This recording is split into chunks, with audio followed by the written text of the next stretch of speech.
तो आइए हम देखते हैं डे 2 जो कि फिजिक्स है और विद्युत आवेश तथा उनका क्षेत्रफल है।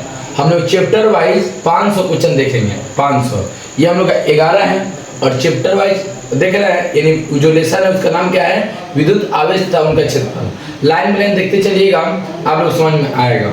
एक खोखले यानी खोखला है, चालक गोले के अंदर विद्युत क्षेत्र क्या होता है, विद्युत क्षेत्र क्या होगा यहाँ पर। तो बोला है गैर शून्य होता है, शून्य होता है, चालक के केंद्र पर दूरी के साथ परिवर्तन करता है, चालक को दिए गए आवेश की मात्रा पर परिवर्तन करता है। देख लीजिए, पहला नंबर गैर शून्य नहीं होगा, ठीक है।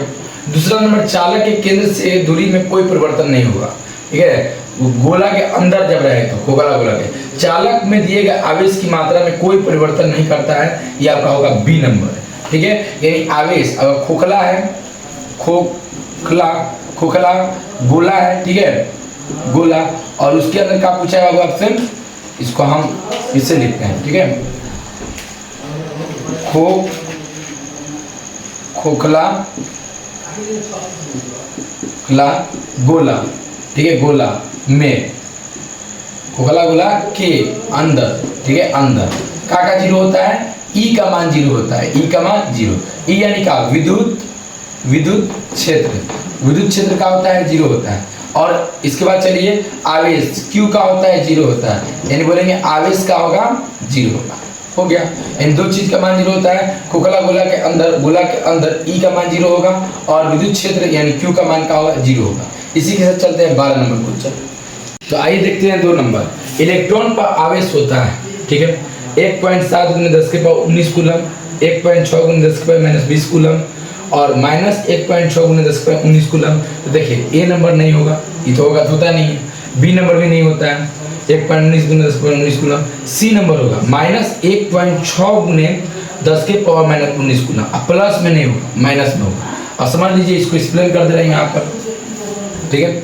इलेक्ट्रॉन पर जो आवेश होता है 1.6 × 10⁻−19 कूलम होता है, ठीक है।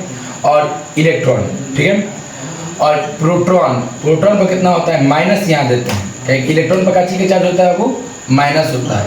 अब प्रोटॉन पर क्या होता है, प्लस होता है। इलेक्ट्रॉन को हम लिखते हैं इस तरह हिंदी में, इलेक्ट्रॉन, ठीक है, इलेक्ट्रॉन, समझा गया।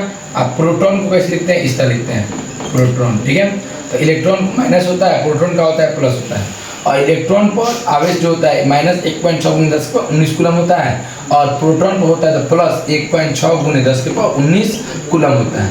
दोनों समझ में आ गया होगा, ठीक है, यहाँ तक समझ में आ गया होगा, ठीक है। ये दोनों को लिख लीजिएगा, इसको भी लिख लीजिएगा, ठीक है। इसके आगे चलते हैं 3 नंबर क्वेश्चन। तो चलिए आते हैं, देखते हैं 13 नंबर क्वेश्चन। इलेक्ट्रॉन का द्रव्यमान होता है, ठीक है, 9.2 × 10⁻21 kg और 90 × 10⁻12 kg, 9.1 × 10⁻21 kg और 85 × 10⁻30 kg। देखिए ए नंबर नहीं होगा, ठीक है, बी नंबर भी नहीं होगा, सी नंबर होगा, डी नंबर भी नहीं होगा। यानी आपको अब यहाँ पर एक्सप्लेन कर दे रहे हैं, समझा दे रहे हैं, समझ लीजिए।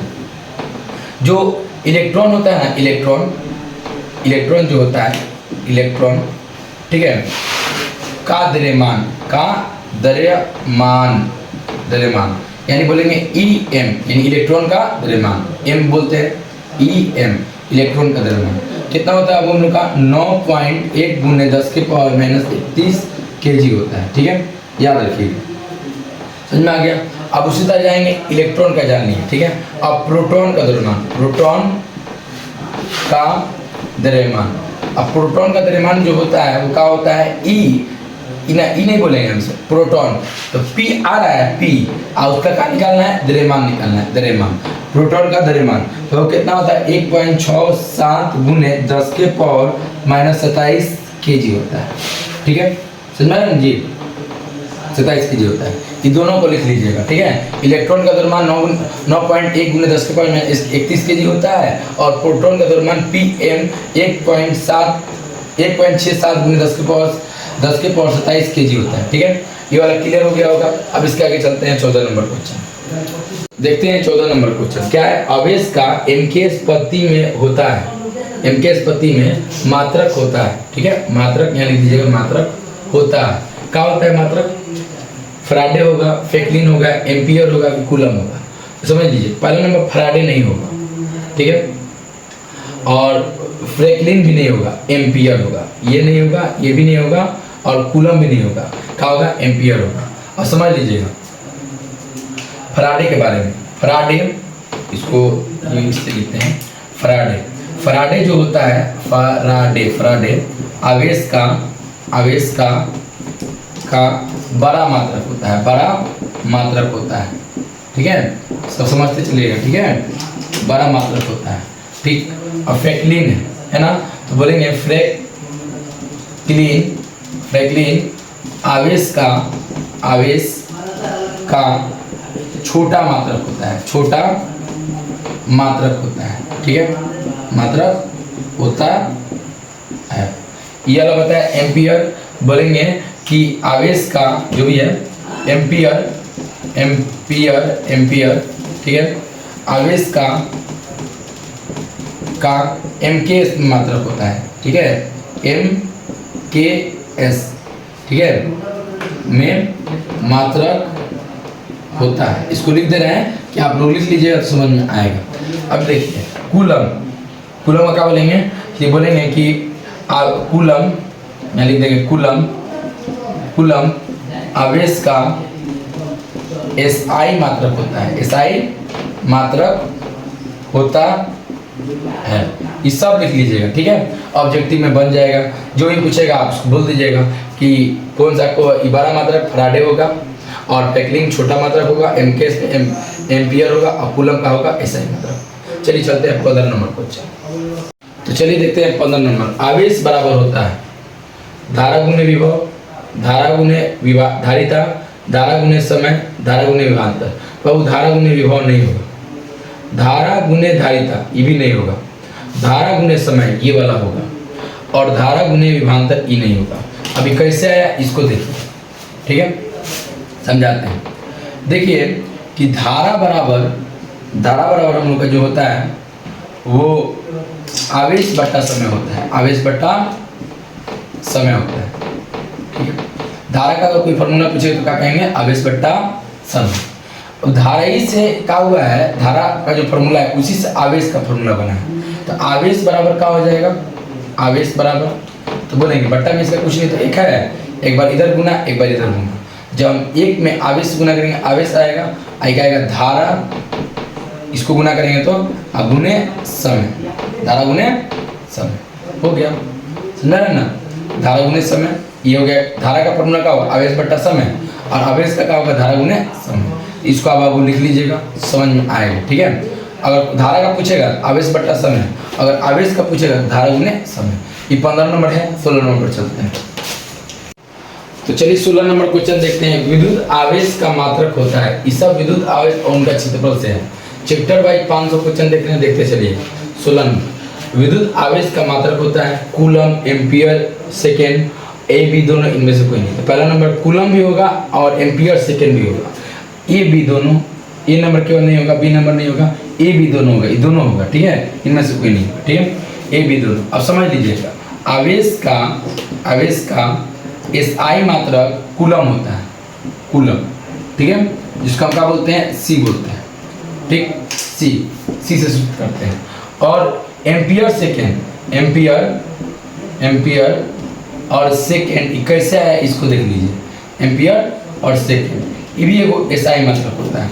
और ये कैसे है इसको देखिए। हम जानते हैं कि धारा बराबर आवेश बट्टा का होता है? समय होता है। आवेश बट्टा समय पीछे ही बताया था।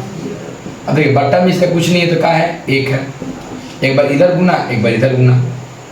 ठीक, तो आवेश इधर आ जाएगा, एक में आवेश गुना करेंगे तो आवेश आएगा। अब बराबर धारा क्या हो जाएगा? गुने क्या हो जाएगा? समय। ठीक है, धारा है, धारा को हम एम्पियर में मापते हैं। धारा का SI मात्रक एम्पियर होता है, याद रखिएगा। क्या होता है? एम्पियर, जिसको हम क्या बोलते हैं? ए बोलते हैं। या लिखते चलिए, समझते चलिए। ठीक है, तो क्या होता है? एम्पियर यानी क्या बोलेंगे? ए बोलेंगे। ठीक है, यहाँ पे एम्पियर लिख दीजिए, एम्पियर। ठीक है, और समय क्या होता है? सेकेंड होगा। समय क्या हो जाएगा? सेकेंड। यहाँ पर लिख दीजिए सेकेंड। ठीक है, समय क्या हो जाएगा? सेकेंड हो जाएगा। तो एम्पियर और गुने सेकेंड, जो कि ये वाला आ रहा है। आ रहा है। इसको देख लीजिएगा कि धारा का ऐसा ही मतलब एम्पियर ए से सूचित करते हैं, कूलम को सी से, और जो हम लोग का आवेश का ऐसा ही मात्रक दो होता है, वो कूलम होता है, एगो एम्पियर पर सेकेंड होता है। ये कैसे आया इसको यहाँ बता दिए, लिख लीजिएगा। चलिए 17 नंबर। तो आइए देखते हैं 17 नंबर। स्थिर विद्युत आवेश के बीच में लगने वाला बल का नियम से दिया जाता है। गॉस का नियम, किरचॉफ का नियम, कूलम का नियम, फैराडे का नियम। तो अब गॉस का नियम नहीं दिया जाएगा, किरचॉफ का भी नियम नहीं दिया जाएगा, कूलम का नियम दिया जाएगा। स्थिर विद्युत आवेश कौन बताएंगे? कूलम साहब बताएंगे। कूलम, ठीक है, कूलम का नियम दिया जाता है, ठीक है, और फैराडे का नियम नहीं दिया जाता है। अब कूलम का नियम क्या होता है, ध्यान समझिएगा आप लोग।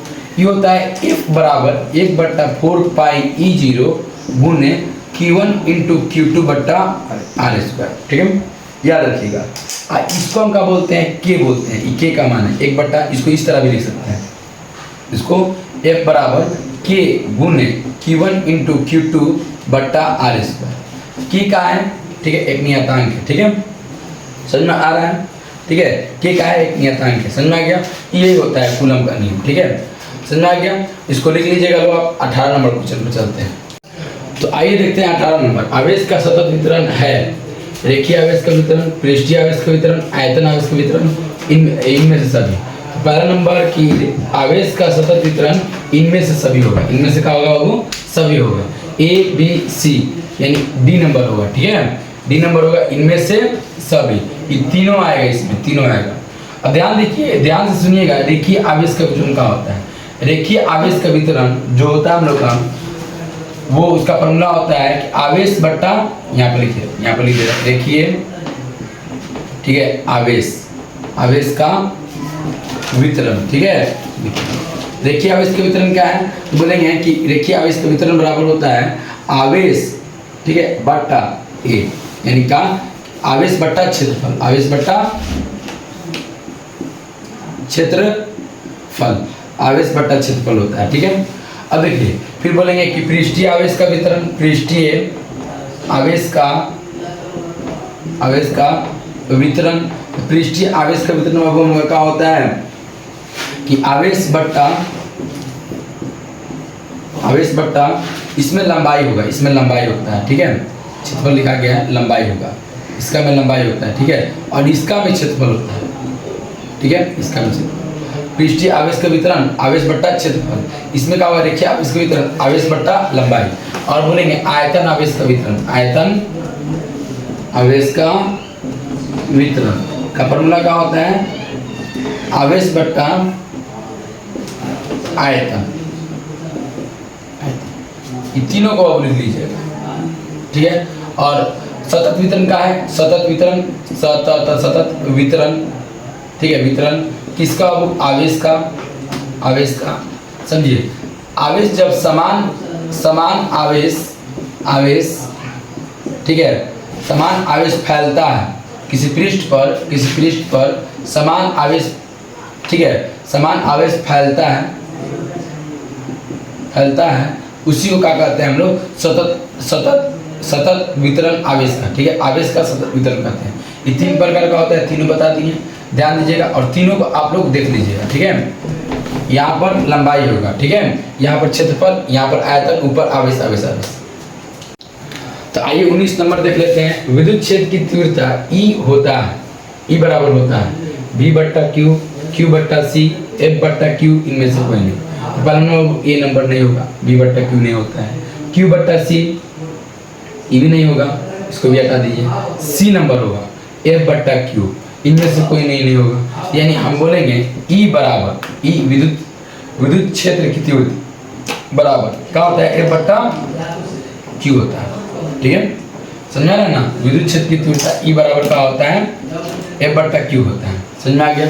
अब देखिए, इसका जो राशि होता है, राशि, वो कौन सा राशि होता है? तो सदिश राशि होता है, सदिश राशि होता है, कोई दिक्कत?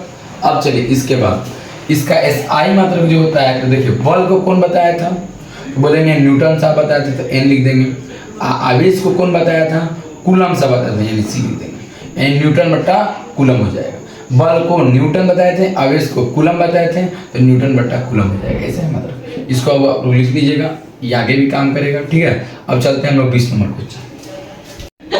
तो आइए देखते हैं 20 नंबर, आवेश का मूल गुण क्या होता है। आवेश का जो गुण होता है वो क्या क्या होता है। आवेश का युग्मात्मक होता है, आवेश संरक्षित होता है, आवेश का गुणनीकरण होता है, कि इनमें से सभी। तो देखिए A B C, A B होगा, बी होगा, सी होगा, यानी तीनों होगा। तो डी नंबर, यानी आवेश का जो गुण होता है, ठीक है, वही होता है, मैंने ये सब तीनों होता है। ठीक है, यानी आवेश का गुण, जैसे ये तीनों पाया जाएगा, 1 2 3, ये तीनों इसके अंदर पाया जाता है कि आवेश संरक्षित होता है, आवेश का कोटमीकरण बोले तो क्या होता है, Q बराबर ME, Q बराबर ME, आवेश का कोटमीकरण का ये फॉर्मूला होता है। ठीक है, आवेश का युग्मात्मक होता है। ठीक है, हो गया, इसको देख लीजिएगा आप लोग। ठीक है, अब चलते हैं हम लोग अगला, डे 2 है, अब डे 3 में हम लोग इसके आगे पढ़ेंगे लोग विद्युत आवेश था उनका क्षेत्रफल। अभी क्वेश्चन इसका 20 को किए हैं लोग, अभी और करना है, 500 क्वेश्चन करना है चैप्टर वाइज। देखते चलिए, उम्मीद करेंगे आप लोगों को समझ में आया होगा। और आज के लिए बस इतना ही।